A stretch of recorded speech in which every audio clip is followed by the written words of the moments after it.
순종이 제사보다 낫고 듣는 것이 순양의 기름보다 나으니. 아멘. 사랑의 하나님, 우리에게 주신 놀라운 사랑을 찬양합니다. 그 사랑이 우리를 살게 했고 또 우리를 참된 행복, 영원한 행복으로 이끌어가고 있는 것을 믿습니다.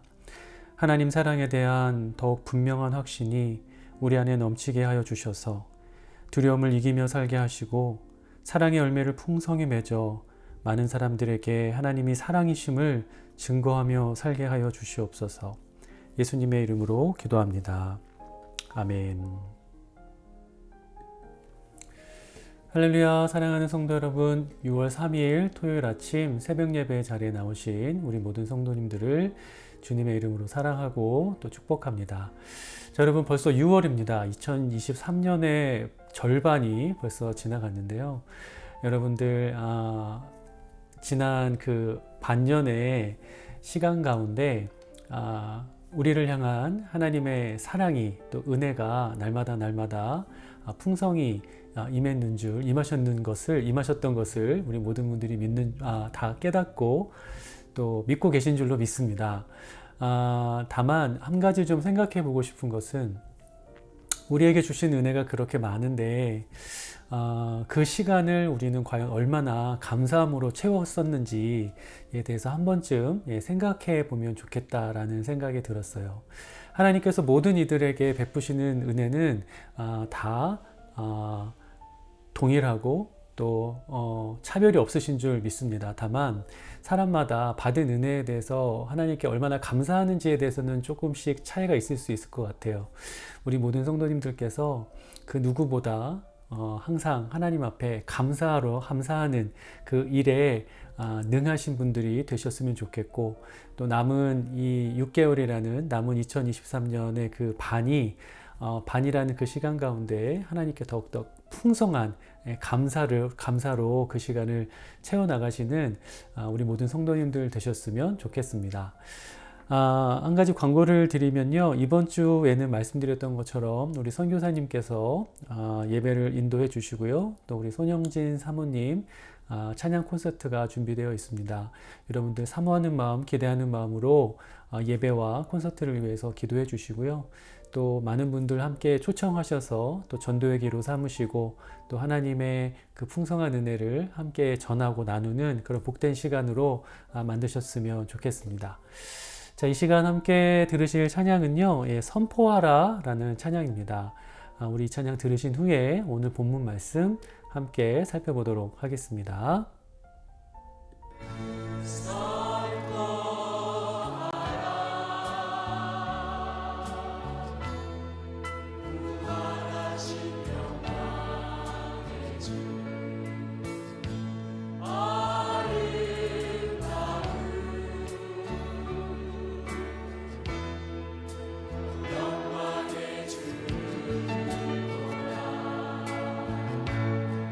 부자의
아멘.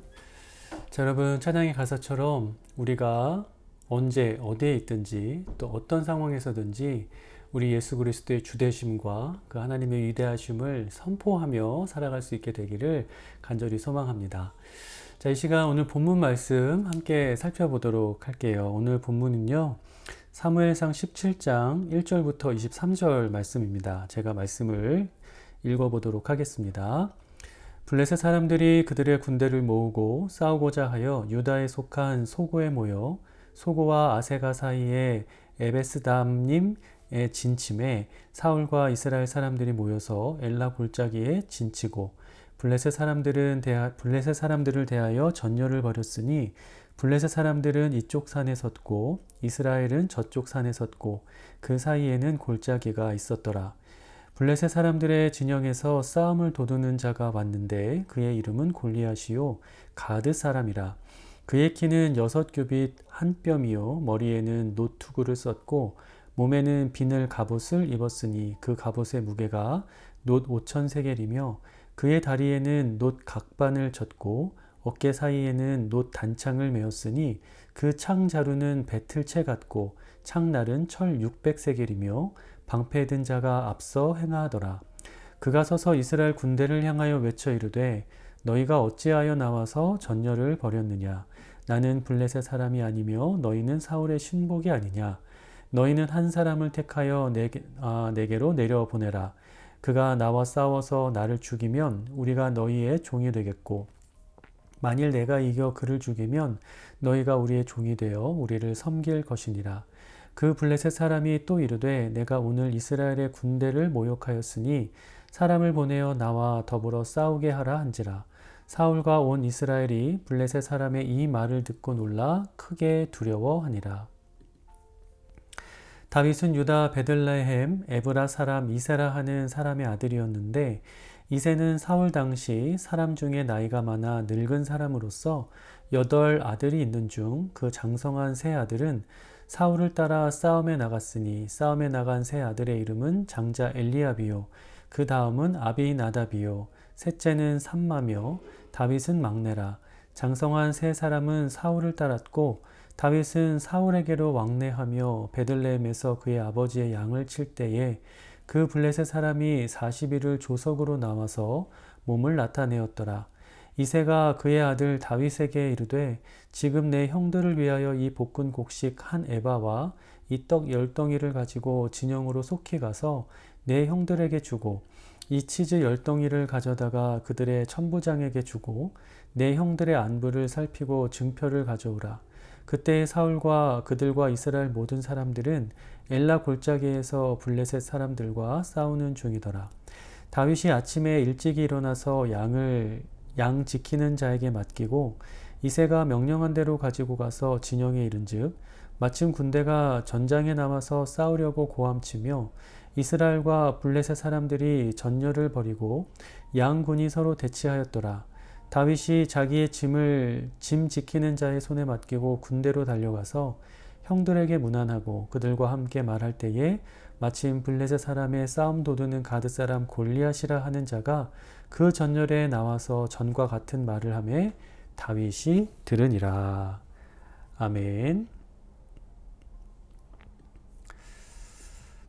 자, 여러분 오늘 본문은 이스라엘 군대가 블레셋 군대에게 수치와 모욕을 당하는 이야기입니다. 그 장면이 그 중에 이제 1절부터 3절 말씀을 보면 이스라엘 군대와 블레셋 군대가 전투를 벌이는 장소에 대한 설명이 기록이 되어 있는데요. 뭐 이렇게 지명이라든지 설명이 좀 복잡한데 간단하게 말씀을 드리면 핵심은 이 지역이 이 이스라엘과 블레셋의 접경지대였다는 겁니다. 그러니까 이 지역을 차지하면 각 나라로 들어가는 문이 열려버리게 되는 거예요. 그러니까 이 지역이 굉장히 지리적으로 요충지였다는 거죠. 그래서 이 전투는 각 나라에게 있어서 모두 굉장히 중요한 의미를 갖고 있는 그러한 전투였습니다. 자, 그러한 전장에 이 블레셋 진영에서 한 사람이 등장을 하죠. 우리가 잘 알고 있는 골리앗입니다. 블레셋 최고의 장수 블레셋이었죠. 이 블레셋은 이 키가 거의 3m에 이르렀고 또 몸에 걸친 이 갑옷의 무게만 해도 한 120파운드, 그러니까 한 75kg 정도 되는 아주 무거운 그런 갑옷을 입고 있었습니다. 그런 갑옷을 입고 있었음에도 불구하고 전쟁을 치르는데, 싸움을 하는데 전혀 무리가 없을 정도로 이 괴력을 가지고 있었던 그런 사람이었죠. 그러니까 보는 것만으로도 상대를 압도하는 그런 위압적인 모습을 가지고 있는 사람이 바로 이 골리앗이었습니다. 이 골리앗이 이 이스라엘 진영을 향해서 끊임없이 모욕적인 도발을 해 오기 시작을 합니다. 그 도발의 그 내용이 오늘 본문 8절부터 11절에 기록이 되어 있는데, 그 중에 10절, 11절 말씀을 좀 보면요. 말씀을 좀 볼까요? 10절, 11절 말씀을 보면, 그 블레셋 사람이 또 이르되 내가 오늘 이스라엘의 군대를 모욕하였으니 사람을 보내어 나와 더불어 싸우게 하라 한지라. 사울과 온 이스라엘이 블레셋 사람의 이 말을 듣고 놀라 크게 두려워하니라. 자, 여러분, 제가 골리앗의 이 말이 굉장히 이 모욕적인 말이다라고 말씀을 드렸는데요. 그렇게 말씀드린 가장 중요한 이유가 방금 이 말씀 안에 담겨져 있습니다. 그것이 뭐냐면 그가 하나님의 군대를 모욕했다는 거예요. 그러니까 예전에도 말씀드렸던 것처럼 고대 근동에서 이 고대 근동의 전쟁은 단순히 나라만의 전쟁이 아니라 그 나라가 섬기고 있는 신과 신들의 전쟁이라고 말씀을 드렸잖아요. 그렇기 때문에 하나님의 군대를 모욕했다라는 것은 곧 하나님을 모욕한 것과 동일한 의미를 갖고 있는 겁니다. 그런데 사실은 더 처참하고 안타까운 모습은 이스라엘 사람들이, 그 하나님의 군대라 이름하던 그 이스라엘 사람들이 그렇게 이 골리앗이 하나님을 모욕하는 것을 듣고 있었음에도 불구하고 아무 말도 하지 못했다는 거예요. 사울과 이스라엘 모든 군대가 정말 꿀먹은 벙어리처럼 입을 닫고 있었고, 심지어 그 모욕적인 언사를 듣고 놀라 크게 두려워하고 있었다라는 기록이 오늘 본문에 담겨 있습니다. 그러니까 하나님의 군대라는 이름을 갖고 있긴 했지만 그들의 모습 어디에서도 이 하나님의 군대다운 모습을 찾아볼 수가 없었던 거죠. 무엇보다 안타까운 것은 사울의 모습일 겁니다. 자, 여러분, 왜냐하면 이 사울의 지금 이 두려워 떨고 있는 모습, 하나님을 모욕하는 말을 듣고도 입을 닫고 있는 이 모습이 이 과거의 사울의 모습과 굉장히 대조적이기 때문이에요. 여러분, 사무엘상 11장 말씀을 보면 이 암몬 사람 나하스라는 인물이 이스라엘을 모욕하는 장면이 기록이 되어 있습니다. 그러니까 이 나하스가 이스라엘을 침공하자 이스라엘 장로들이 나서서 이 나하스와의 그 협상을 하려고 하거든요. 그럴 때 이 나하스가 뭐라고 하냐면, 너희 나라 모든 사람이 오른쪽 눈을 빼서 내게 가지고 오면, 갖다 바치면 내가 너희랑 그 협상하는 것을 한번 생각해 보마 라고 얘기를 합니다. 그러니까 아주 치욕적이고 굴욕적인 어떤 발언을 한 거예요. 그런데 그 소식을 들었던 사울이 어떻게 반응을 했냐면 그의 언사에 거룩한 분노를 일으킵니다. 그러니까 하나님의 백성을 모욕하는 그의 그런 악의적인 말과 행동을 그냥 좌시하지 않고 백성들을 일으켜서 군대를 모으고 그 암몬 사람 나하스와 그들의 군대를 격퇴시켰다는 거예요. 그들을 이스라엘 땅에서 몰아내는 아주 중요한 역할을 사울이 감당했었다는 겁니다. 그러니까 여러분, 이게 얼마나 대조적입니까? 그렇다면 그때의 사울은 그렇게 행동을 했는데 왜 지금의 사울은 이렇게 행동을 하고 있는 걸까요? 무엇이 이런 대조적인 상반된 모습을 만들어냈을까요? 여러분, 그 원인은 사울이 하나님을 떠났기 때문인 겁니다. 우리가 이 며칠에 걸쳐서 그 사울의 행적을 살펴봤던 것처럼 사울은 점점 하나님의 말씀에 불순종하기 시작을 했어요. 겸손했던 모습이 사라지고 교만한 마음을 키워가기 시작합니다. 자신의 영광을 위해서 하나님의 영광을 가로채려 했고요. 자신의 탐욕을 채우기 위해서 하나님의 뜻을 의도적으로 거부했습니다. 문제는 그러고도 회개할 줄을 몰랐어요. 그래서 결국 하나님의 영이 그를 떠나버린 거죠. 그래서 그 결과로 얻게 된 것이 오늘의 이 치욕이고, 또 그 모욕 앞에서 아무 말도 하지 못하는 이런 무기력한 모습, 이 부끄러운 모습이라는 겁니다. 자, 사랑하는 여러분, 우리가 꼭 기억해야 할 것이 있습니다. 그것이 무엇이냐면 우리가 하나님과 멀어지면 멀어질수록 내가 누구인지 또 내가 무엇을 할 수 있는지 제대로 파악하지 못하게 된다는 거예요. 여러분, 과거에 사울이 암몬 사람 나하스와 그렇게 담대하게 맞서서 싸울 수 있었던 이유가 무엇이었을까요? 지금 이 골리앗을 마주하고 있을 때보다 그때가 더 힘이 세고 더 지혜로웠기 때문인 걸까요? 그게 아니죠. 사울이 그 당시에 그렇게 행동할 수 있었던 것은 하나님께서 자신과 함께하고 계심을 그가 깨닫고 있었기 때문이에요. 그걸 볼 수 있었기 때문이라는 거죠.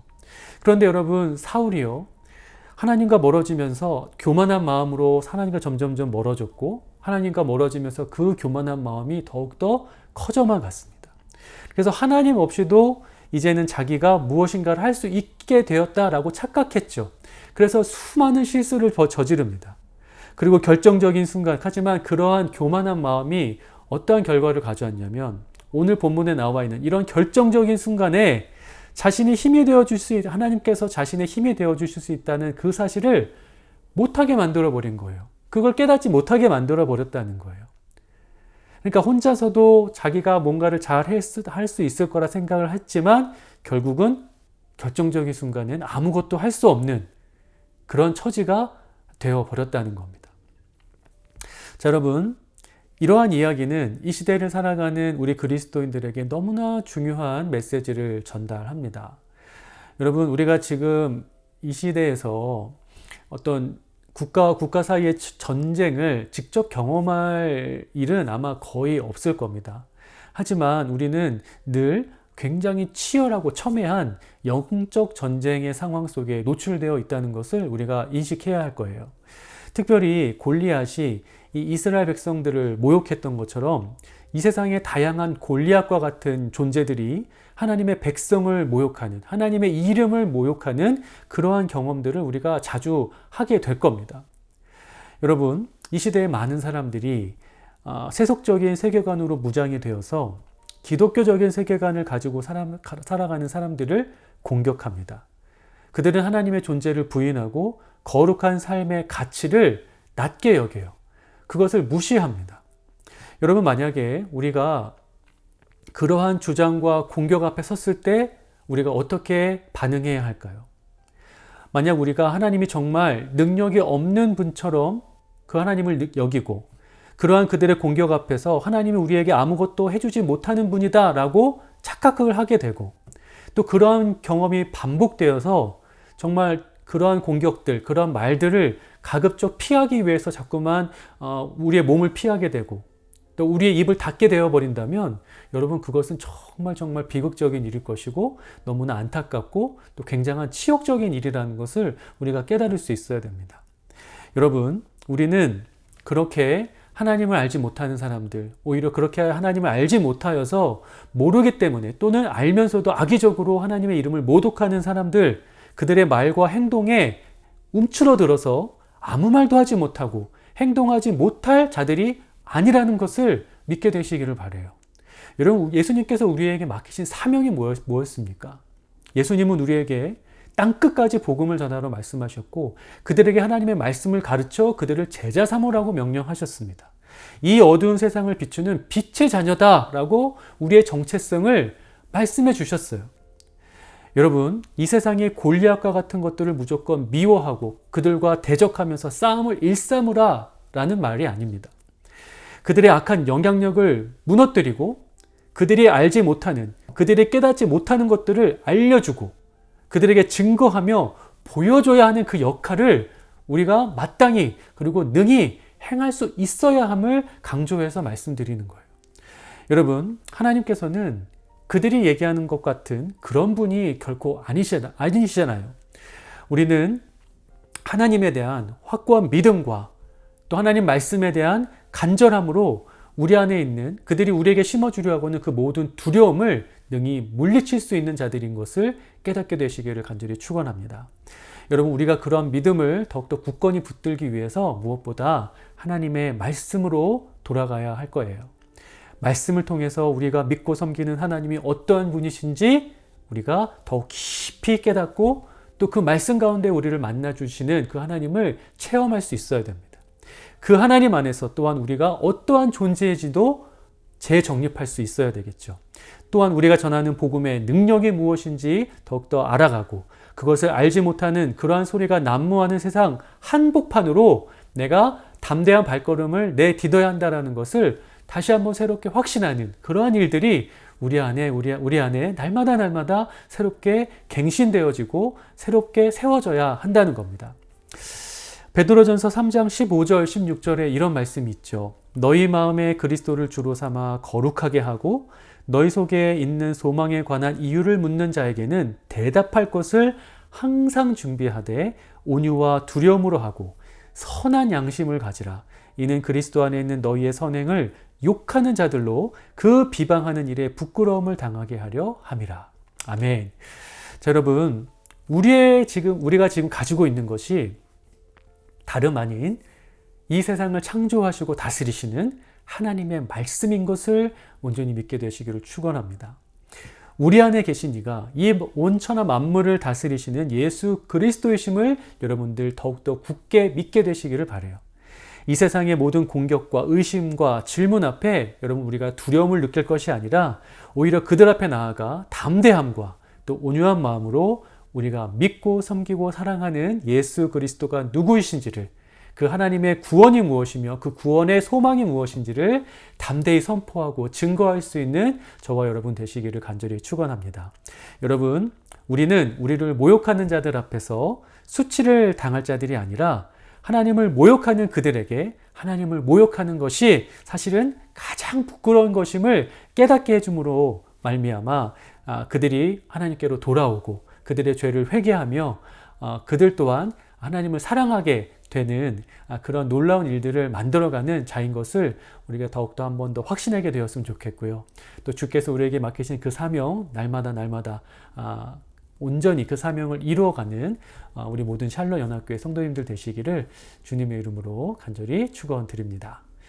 우리 시간 기도하겠습니다. 기도하실 때 말씀에 순종함으로 하나님을 늘 가까이 하는 삶을 살게 하소서. 세상의 모욕 앞에 부끄러워 숨지 않고 오히려 담대히 진리를 선포하게 하여 주옵소서. 이렇게 기도하시고요. 또 치유와 회복의 역사가 우리 교회 가운데 일어날 수 있도록 기도해 주시면서 특별히 이번 주에 있을 선교 예배와 손영진 사모님 콘서트의 은혜가 넘칠 수 있도록 기도해 주시고, 또 우리 다니엘의 마비된 모든 몸의 신경이 완전히 회복될 수 있도록 기도해 주시고, 또 우리 모든 가족들과 성도들의 건강을 위해서 이 시간 한 마음으로 간절히 기도하도록 하겠습니다.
이 모든 말씀 예수 그리스도의 이름으로 기도합니다. 아멘.